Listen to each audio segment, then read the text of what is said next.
Assalamualaikum warahmatullahi wabarakatuh. Halo teman-teman semuanya, balik lagi di channel Coderners Premium Class bersama saya Yudha Saputra.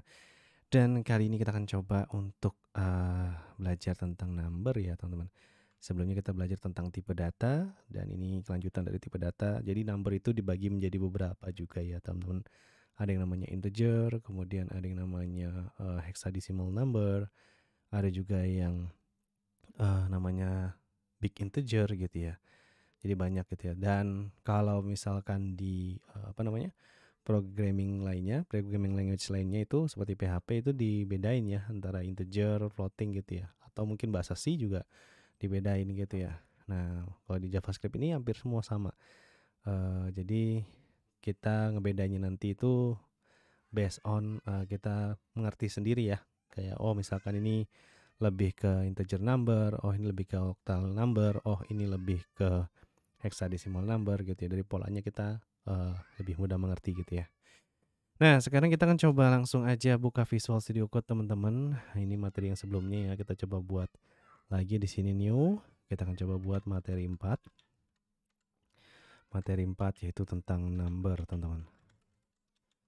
Ya, tentang number kita coba drag and drop seperti ini ya. Lalu sekarang seperti biasa kita buat dulu ya. Kita buat dulu index.html. Kemudian kita coba html.25 ya. Nah, baru di sini kita coba buat script ya, script. Nah, di sininya kita cobain ini di sini ya. Kita cobain buat yang pertama adalah kita pengen coba buat integer dulu. Ya. Misalkan saya punya let angka gitu ya. Di sini kita akan coba set 8 misalkan atau 9. Nah, terus di sininya kita akan coba type of dulu ya. Kita coba tes dulu ya. Console.log gitu ya. Kita coba set type of. Kemudian di sini kita coba set misalkan angka. Nah, sekarang kita akan coba buat view command palette open with live server. Ya, kita akan coba cek dulu teman-teman di sini klik kanan inspect. Nah, di sini saya akan coba lihat nih. Kita coba reload. Nah, dia berupa number ya, teman-teman. Jadi kalau kita lihat di sini dia berupa number. Kalau untuk mendapatkan integer atau octal atau dia tidak ada gitu ya. Jadi dianggapnya sama aja nih sama si JavaScript ya. Sedangkan kalau di PHP itu kita bisa dapat dia integer, dia float gitu ya. Nah, kalau di sini nggak ada gitu ya. Nah, terus cara ngebedanya gimana? Cara ngebedanya integer biasanya integer juga ada dua ya. Biasanya juga integer itu bisa di represent atau bisa diwakilkan dengan octal number base 8 gitu ya.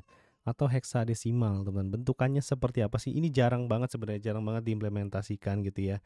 Cuma ya buat teman-teman tahu aja. Jadi di sini kita coba set dari octal numbernya dulu ya.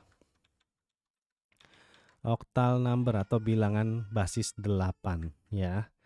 Nah, misalkan di sini kita coba punya let number gitu ya. Kita punya misalkan 061 gitu ya. Nanti kita ngitungnya pakai kalkulator oktal aja ya. Biar gampang, teman-teman. Karena saya juga jujur aja perhitungan oktalnya kurang begitu ini ya, kurang begitu mahir. Sebenarnya kita bisa nanti 0 dikali 8 pangkat berapa gitu ya. Jadi menghitungnya seperti itu ya. Kita coba set di sini 6. Nah, nanti dia akan mencetak oktal ya 49. Nah, mungkin akan ini ya, akan bingung teman-teman kenapa bisa jadi 49 gitu ya, kenapa enggak 61 padahal di sini 061 gitu ya. Nah, ini formatnya bilangan oktal teman-teman. Jadi biasanya itu ada nolnya di belakangnya, itu format bilangan oktal ya. Nah, jadi nggak usah bingung nanti. Terus cara kita calculate-nya gimana? Di sini sudah ada oktal kalkulator ya. Oktal kalkulator. Nah, kayak gini ya. Kita udah nggak usah bingung ya. Jadi tinggal dikaliin aja. Misalkan tadi kita coba 061 gitu ya. Kita coba convert. Nah, nanti dia 49 misalkan. Desimalnya 49, hex numbernya itu 31. 49-nya didapat dari mana? Dari sini ya. 0 dikali 8 pangkat 2 ditambah 6 ya, dikali 8 pangkat 1 ditambah 1 dikali 8 pangkat 0 gitu ya. Nah, jadi ketemulah 49 teman-teman ya. Jadi nggak usah bingung ya, dapatnya dari situ. Dan kita juga sebenarnya nggak usah ngitung karena udah dihitung otomatis oleh sistem teman-teman ya. Jadi seperti itu, ada octal number. Ada juga yang namanya hexadesimal teman-teman. Nah, di sini untuk pengetahuan aja, makanya saya bilang di pertemuan sebelumnya numbers itu saya akan bahas sedikit gitu ya. Kenapa? Karena nggak dibedain nih antara float double gitu ya dengan integer di dalam JavaScript ini gitu ya. Nah, di sini kita coba langsung aja. Ada satu lagi yaitu hexadesimal, teman-teman. Hexadesimal itu base 16 ya. Hexadesimal itu kalau nggak salah itu base 16 ya. Jadi kalau tadi kita pakai 8, ini pakai 16. Nah, biasanya dia ditandai dengan 0x, 0x seperti itu ya, teman-teman ya. Jadi dia ditandainya itu seperti ini ya. Misalkan let hexa number ya, kita coba set. Biasanya 0x1a misalkan seperti ini ya. Biasanya bilangan hexa ini seperti ini. Nah, terus cara ngitungnya gimana? Cara ngitungnya ya sama seperti tadi ya, teman-teman ya. Kita coba console log aja. .log gitu ya. Nah, di sini kita coba set si hexa number-nya ya. Sekarang kalau kita lihat di sini, kita coba cek dulu ya. Di sininya dia hasilnya adalah 26. Nah, ini kalau kita coba lihat ada hexadesimal.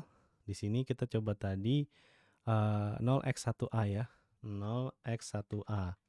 Nah, ini kita coba convert aja. Nanti hasilnya seperti ini ya, teman-teman. 26. Didapatnya dari mana? Sama aja seperti tadi ya. 1 dikali ya, yang satu ini ya, 1 dikali dengan 16 pangkat 1 gitu ya. Kemudian 10 dikali 16 pangkat 0 gitu ya, seperti itu ya. Jadi dikonversi dulu. Proses konversinya saya juga kurang begitu paham ya kalau untuk yang ini ya. Jadi teman-teman nanti bisa mendalami di hexadesimal dan juga bilangan oktal. Tapi mungkin ini bagi orang yang mengurusi matematik ataupun biasanya lebih ke sistem ya, pakar sistem biasanya pakai hexadesimal seperti ini. Misalkan kayak untuk yang di bagian Windows gitu ya, untuk bagian perangkat driver bahasa assemble biasanya pakai ini.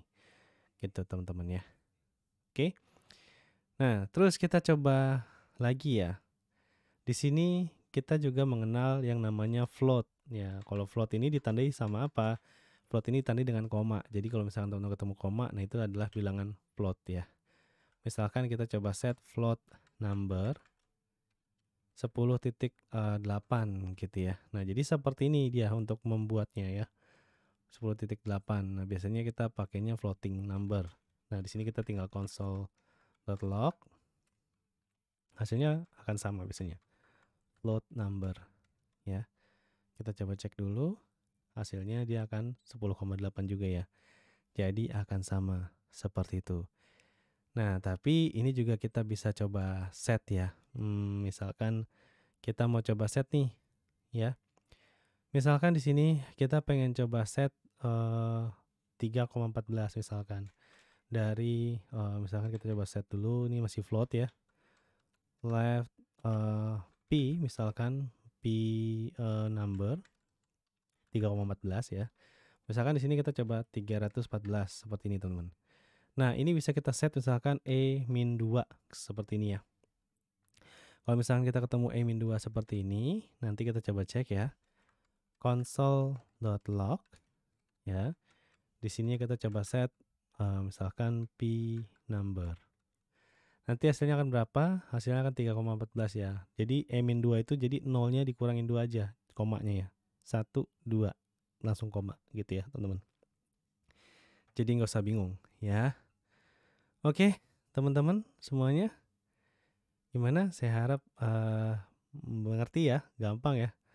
Nah, satu lagi adalah big integer. Saya udah bahas sebelumnya. Untuk big integer sendiri, dia biasanya ditandai dengan let big integer. Misalkan let lagi ini big integer real misalkan. Nah, misalkan kita coba set berapa nilainya gitu ya, n. Seperti biasanya belakangnya ada n, teman-teman. Nah, ini kita tinggal set aja console.log. Ya, kita coba set big integer real ya. Kita coba save, kita coba cek. Hasilnya akan ada big integer ya. Dia tidak akan konversi apa-apa, tapi hasilnya akan seperti itu, teman-teman. Nah, jadi sekarang sudah mulai paham ya tentang number ya. Tentang number sudah mulai paham. Boolean juga kita sudah mempelajari tipe data boolean. Kemudian untuk objek juga kita sudah mempelajarinya ya untuk objek ya. Nah, di sini objek kita akan coba bahas nih ya secara detail lagi. Kita coba bahas secara detail di mana? Di pertemuan selanjutnya atau di video selanjutnya. Sampai ketemu di video selanjutnya. Wassalamualaikum warahmatullahi wabarakatuh.